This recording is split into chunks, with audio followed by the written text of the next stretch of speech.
la ley de Dios, llevando el mensaje de la palabra de Dios a todas las naciones desde Fiuco y Barina.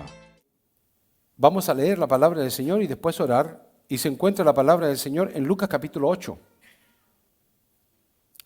versículo 15.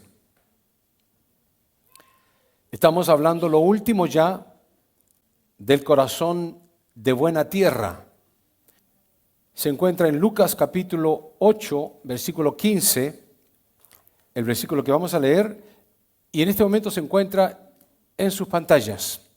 Dice así: mas la que cayó en buena tierra, estos son los que con corazón bueno y recto retienen la palabra oída y dan fruto con perseverancia. Padre mío, ante tu santa y divina presencia en este momento estamos para darte gracias por tu palabra que ha sido leída. Nos ponemos en tus manos, en el nombre de nuestro Señor Jesús. Amén. ¿Pueden tomar su asiento, hermanos?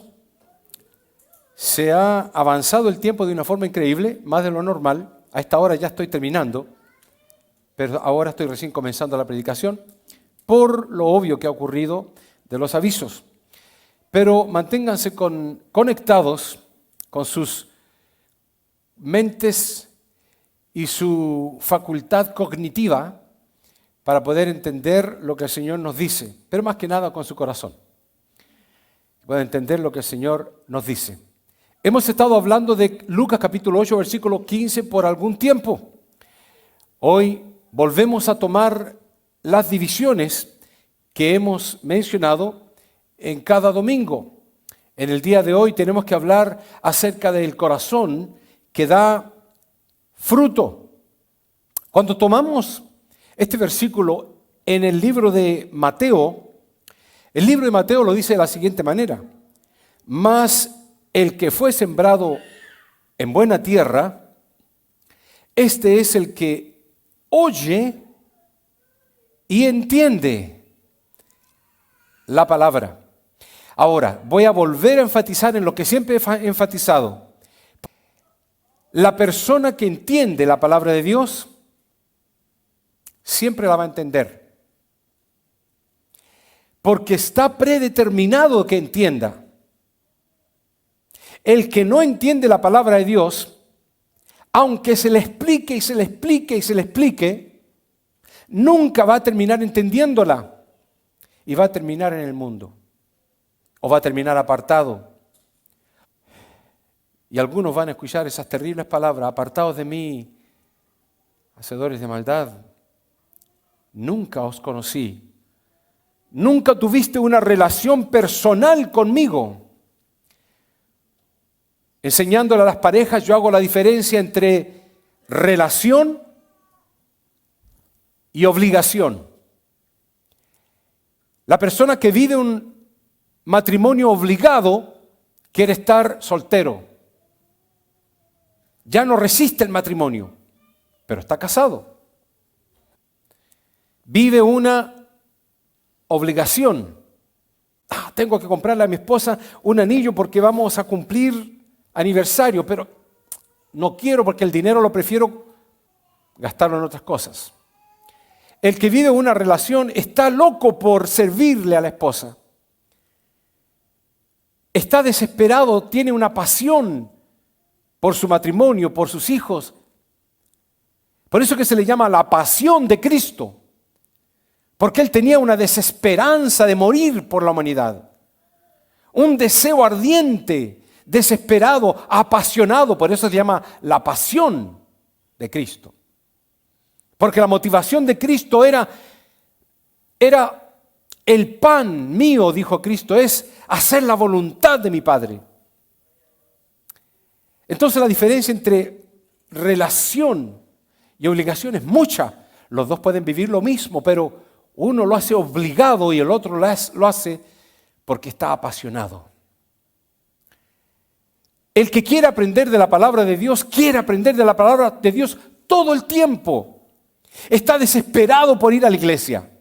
No haya la hora de que llegue el momento para ir a sentarse con los hermanos y escuchar al grupo más. Quiere gozarse en la casa del Señor, levantar las manos. Nadie le tiene que decir, levante la mano, adora a Dios. Él o ella levanta sus manos de una forma explosiva porque quiere ensalzar a su Dios y honrarlo con sus labios, cantando desde lo más profundo de su corazón. Por eso que la palabra del Señor dice, más el que fue sembrado, refiriéndose a la semilla, en buena tierra, el de buena tierra, dice, es el que oye y entiende la palabra. Hay otros que la oyen, pero no la entienden. ¿Por qué no la entienden? Por lo mismo que Cristo Jesús le dijo a sus discípulos, para que hablándoseles no entiendan. Y mirando no comprendan. ¿Pero por qué le dijeron los discípulos? Porque si llegan a comprender, se van a salvar.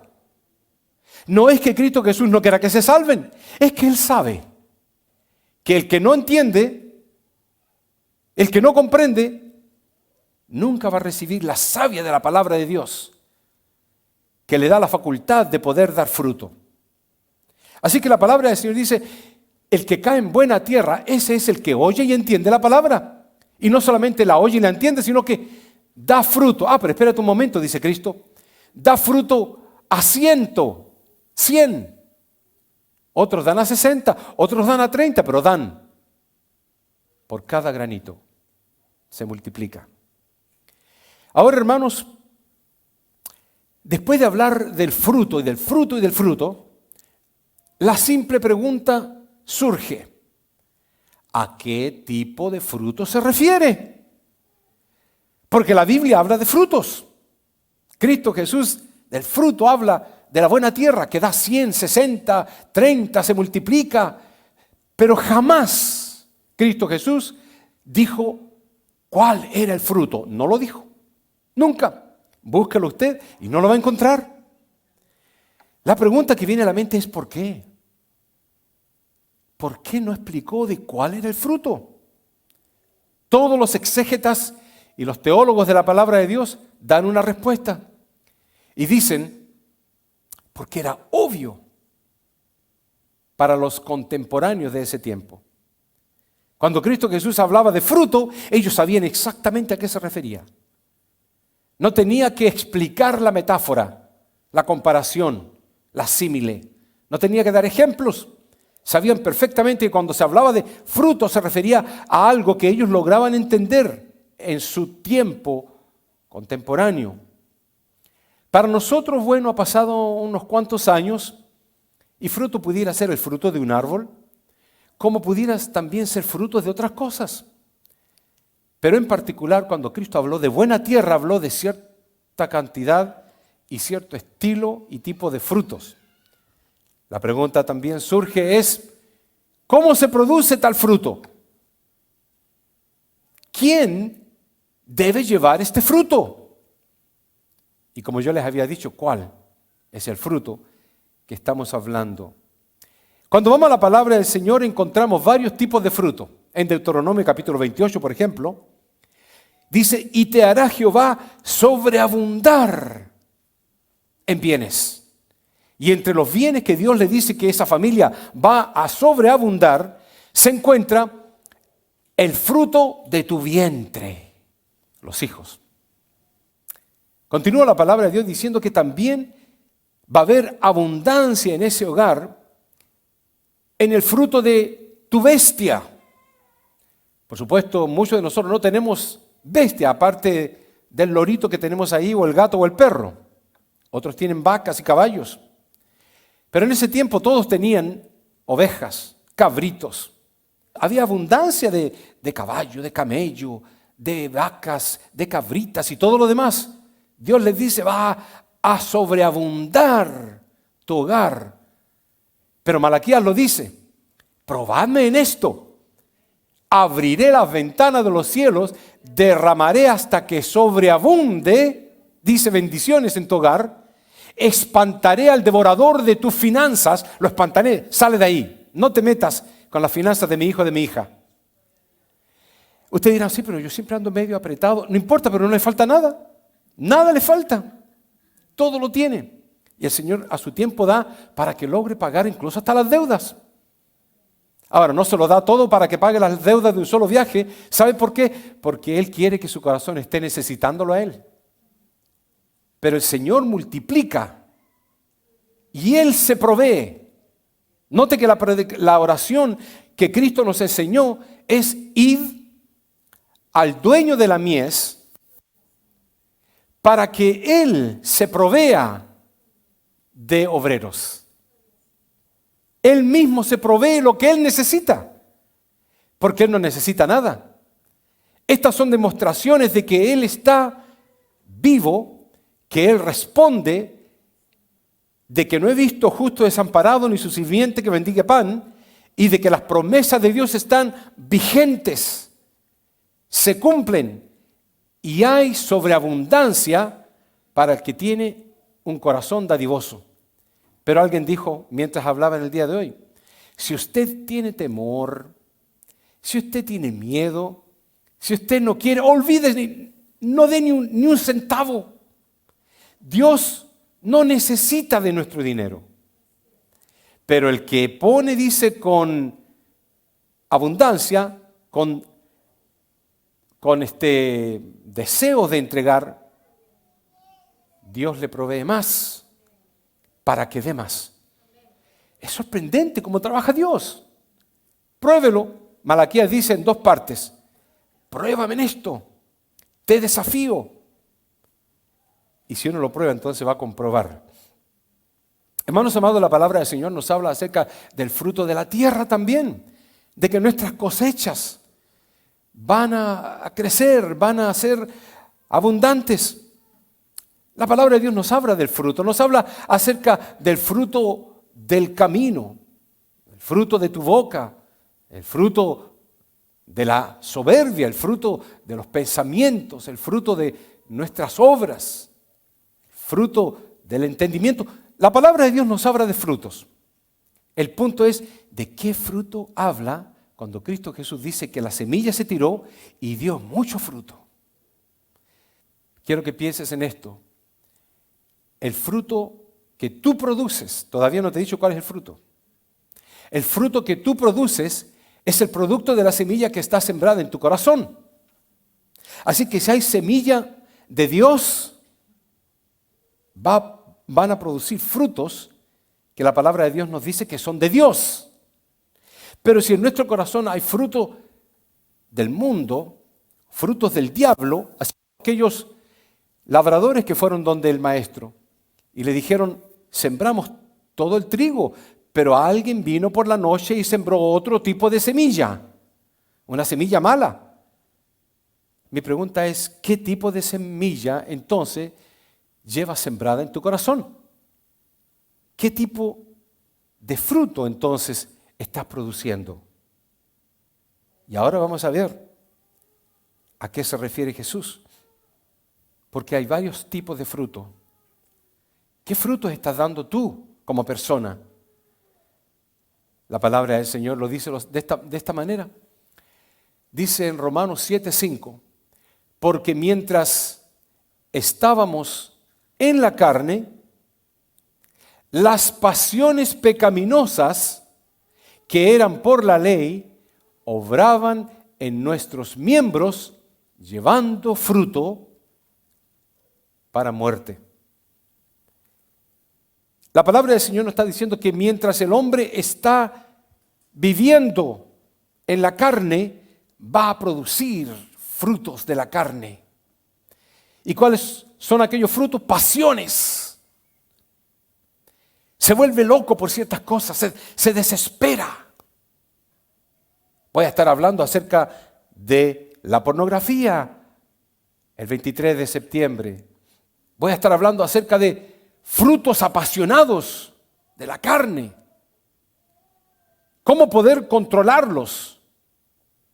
Voy a estar hablando que cuando Eva miró el fruto, dice que lo vio agradable a los ojos. Cuando lo miró, le gustó, la convenció.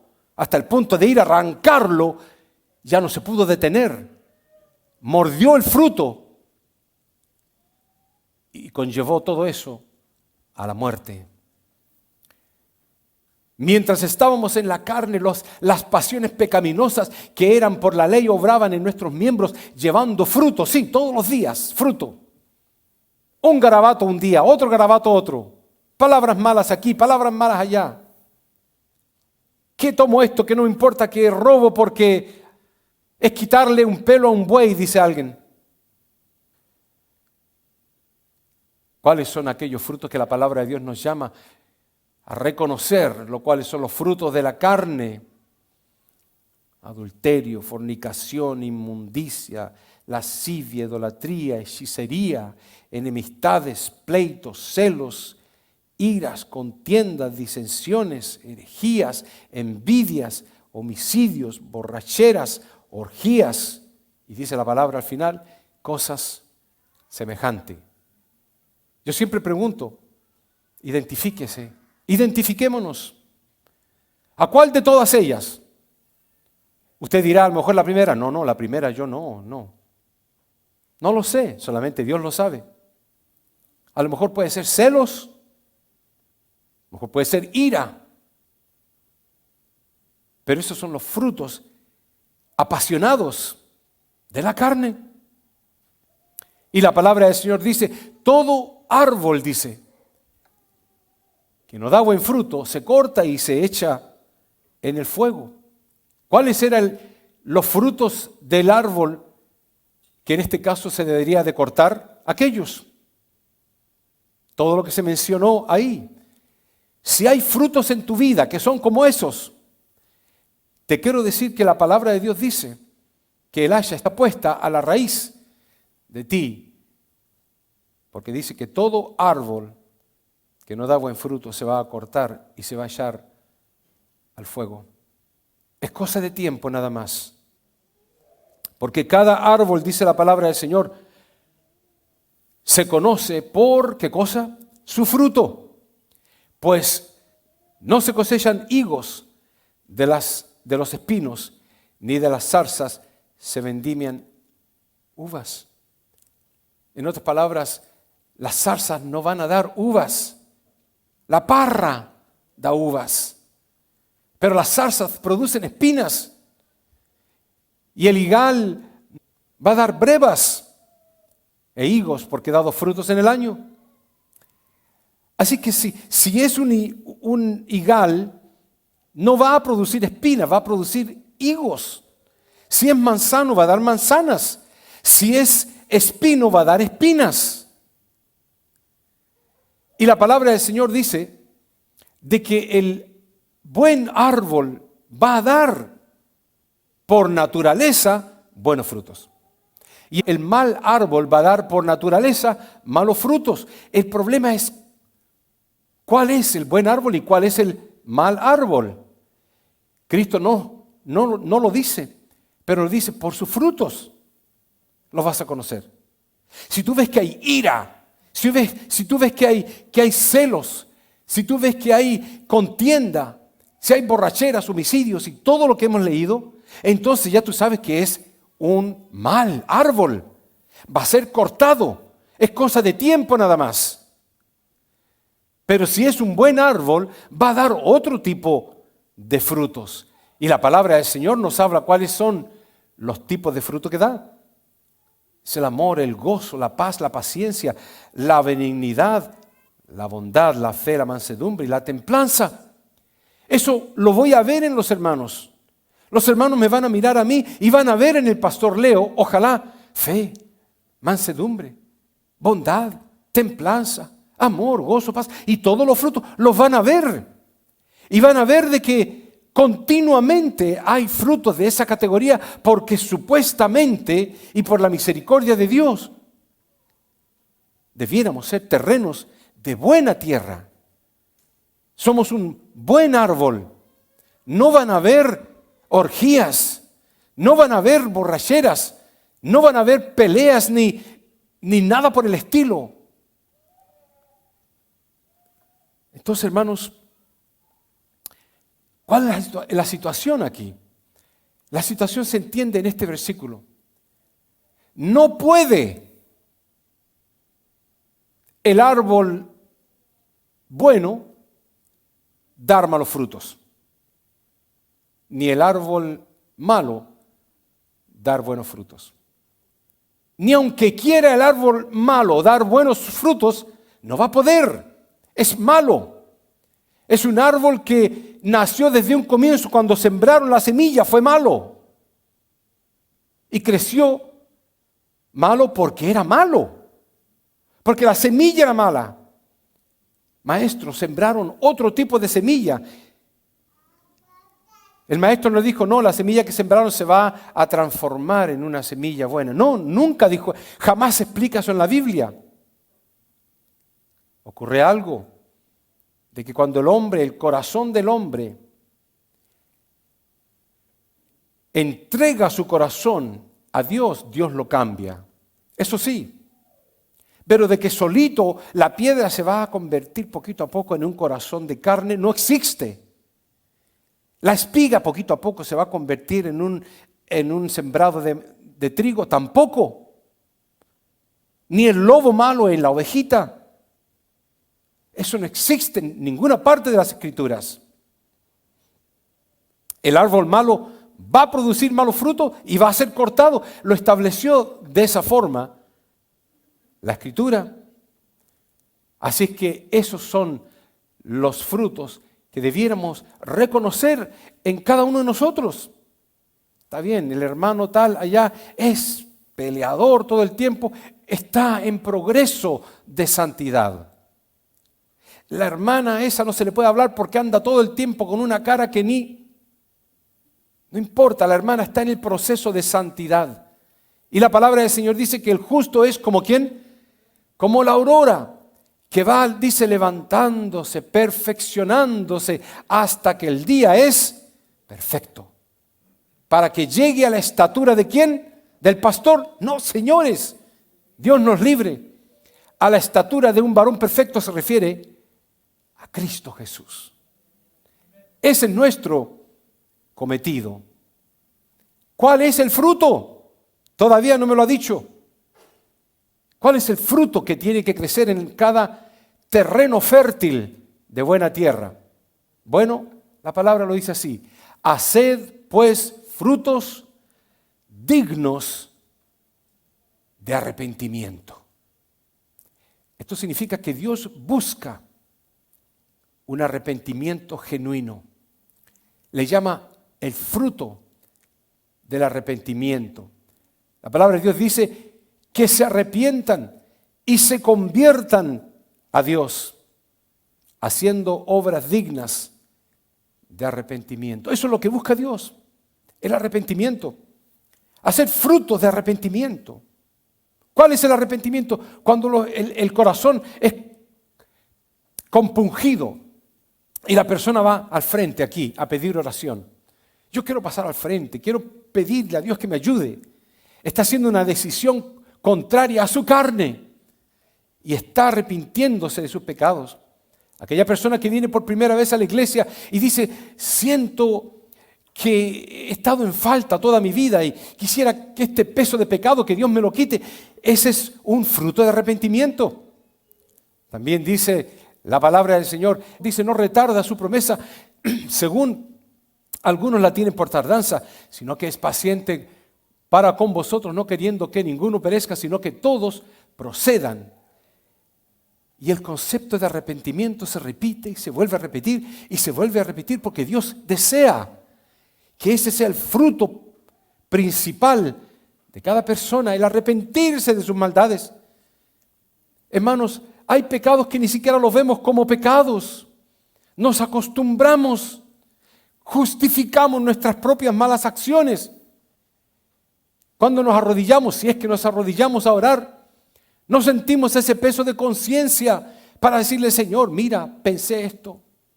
Cuando el Señor me dice todo pensamiento malo, llévalo, dice cautivo a los pies de Cristo. Pero ¿qué hace muchas veces? Mucha gente toma el pensamiento y lo comienza a manejar. Y eso le llama Santiago a maquinar el pensamiento, a trabajarlo, y eventualmente cae totalmente en el pecado. ¿Cuáles son los frutos que la palabra de Dios nos habla? Dice, así que ofrezcamos siempre. ¿Cuándo? Siempre, dice, a Dios por medio de Él, de Cristo Jesús. ¿Sacrificio de qué? De alabanza. Noten ustedes, es decir, fruto de labios. Entonces, ¿cuál es el fruto que Dios anda buscando también? La alabanza. Dios quiere que le alabes. Dice, fruto de labios que confiesan. Entonces, ¿cuál sería también el fruto? Confesar. Dios busca que tú le alabes, busca que tú le confieses y busca que tú te arrepientas. Esos son los frutos de un corazón de buena tierra. Miren lo que dice la palabra del Señor. Mas ahora que habéis sido libertados del pecado y hechos siervos de Dios, tenéis por vuestro fruto, ¿qué cosa? La santificación y como fin la vida eterna. Le he mencionado 4 palabras que tienen que ver con el fruto de un corazón de buena tierra. Y luego dice la palabra del Señor, en esto es glorificado mi Padre. En esto es glorificado mi Padre. ¿Usted quiere glorificar a Dios? En esto es glorificado. Señor, ¿en qué he glorificado? En que llevéis mucho fruto. No un poco, sino mucho fruto. ¿Y qué pasa si llevo mucho fruto? Así seréis mis discípulos. ¿Usted se considera discípulo de Dios? Demuéstreme entonces que usted glorifica al Padre, que su fruto es en abundancia, para entonces considerarse discípulo de Dios. Hermanos, cuando logramos entender este tipo de concepto, por eso pongo ahí, desde el momento en que entiendes la razón de tu existencia, tu propósito en la vida cambia. Tú fuiste hecho para glorificar a Dios. Tú fuiste hecho para dar fruto. Si no das fruto, cuestiónate, siempre lo he dicho. Yo, hermano, ¿sabe qué cosa? Yo sé que le estoy predicando a salvos y a perdidos. Es duro decir esto, pero yo sé que aquí, entre todos nosotros, hay personas salvas y hay personas perdidas. La palabra del Señor dice, muchos fueron los llamados, pero pocos fueron los escogidos. La palabra del Señor dice de que cuando vino Cristo habían 2 trabajando, uno era tomado y el otro era dejado. Estaban 2 en la cama, uno va a ser tomado y el otro será dejado. ¿Por qué? ¿Por qué habían 10 vírgenes y 5 fueron salvas y las otras fueron perdidas? Estaban las mismas en el mismo lugar, haciendo lo mismo, esperando al esposo en el mismo lugar. Todas tenían sus lámparas, excepto que algunas tenían sus lámparas con aceite, las otras no. Estaban bajo el mismo recinto. Desde el momento en que entiendes la razón de tu existencia, tu propósito en la vida cambia, vas a producir fruto. Y las cosas del mundo van a quedar en segundo lugar. Vas a desear las cosas de Dios. Las cosas del mundo ya no te van a interesar. No vas a venir a la iglesia por obligación. Vengo porque me llamaron por teléfono. Si no me hubieran llamado, pues ni me aparezco. O vengo porque hay un evento especial. Si no hay evento especial, tampoco No, esos son los obligados. Vivimos una relación apasionada con nuestro Creador. Así que, hermanos, es crudo lo que yo les digo en cuanto al buen terreno. El corazón de buena tierra, dice la palabra, será como árbol plantado junto a corrientes de agua que da su fruto a su tiempo y su hoja no cae. Y todo lo que hace prosperará. La palabra del Señor nos lleva para ir terminando. Y el que siega recibe salario y recoge su fruto para vida eterna. Para que el que siembra goce juntamente con el que siega. El que sembró va a recibir su fruto. El que segó va a recibir su fruto. Y los dos reciben de parte de Dios el fruto de vida eterna. Déjeme terminar con esta lectura. Si quiere me sigue en la lectura bíblica, pero con esto voy a terminar. Bendito sea el Dios y Padre de nuestro Señor Jesucristo, que nos bendijo con toda bendición espiritual en los lugares celestiales en Cristo, según nos escogió en Él antes de la fundación del mundo, para que fuésemos santos y sin mancha delante de Él, en amor, habiéndonos predestinado para ser adoptados, hijos suyos, por medio de Jesucristo, según el puro afecto de su voluntad, para alabanza de la gloria de su gracia, con la cual nos hizo aceptos en el amado, en quien tenemos redención por su sangre, el perdón de pecados, según las riquezas de su gracia, que hizo sobreabundar para con nosotros en toda sabiduría e inteligencia, dándonos a conocer el misterio de su voluntad, según su beneplácito, el cual se había propuesto en sí mismo de reunir todas las cosas en Cristo, en la dispensación del cumplimiento de los tiempos. Así las que están en los cielos como las que están en la tierra. En Él asimismo tuvimos herencia, habiendo sido predestinados conforme al propósito de Dios, que Dios hace todas las cosas según el designio de su voluntad, a fin de que seamos para alabanza de su gloria, nosotros los que primeramente esperábamos en Cristo.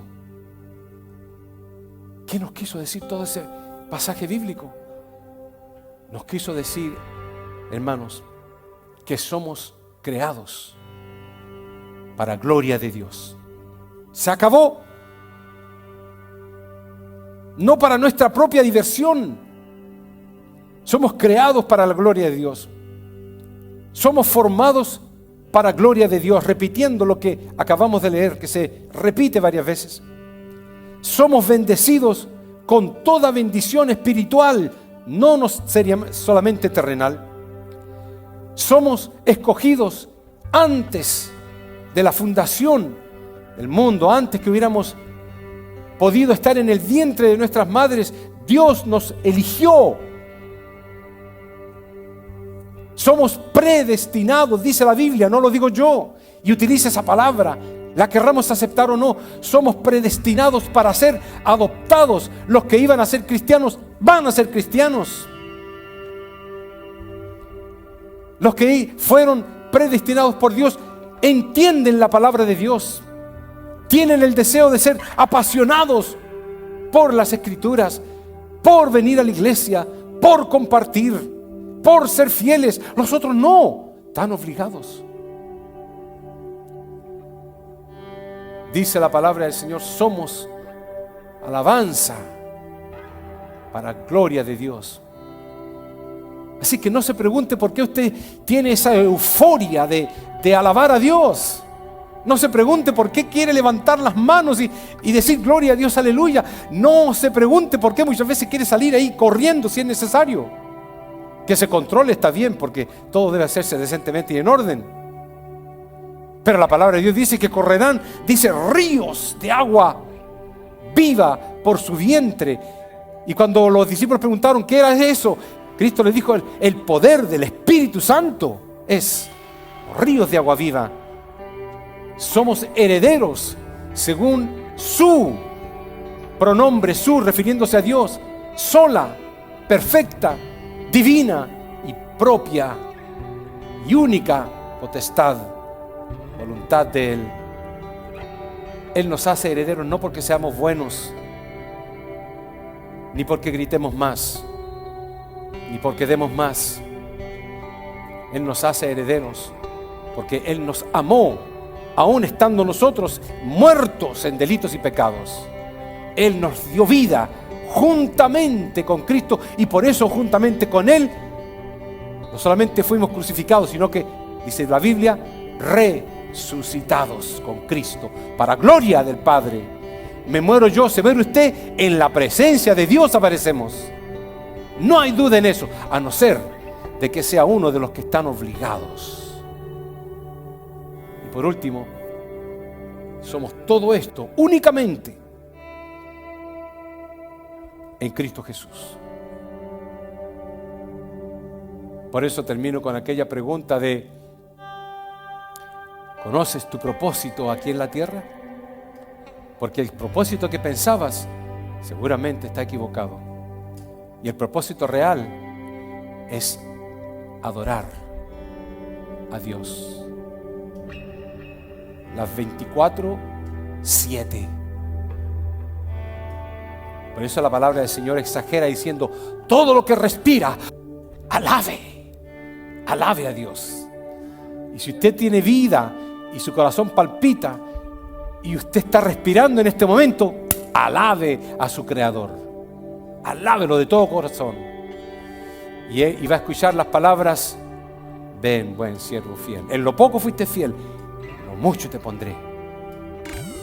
La ley de Dios, llevando el mensaje de la palabra de Dios a todas las naciones desde Fiuco y Varina.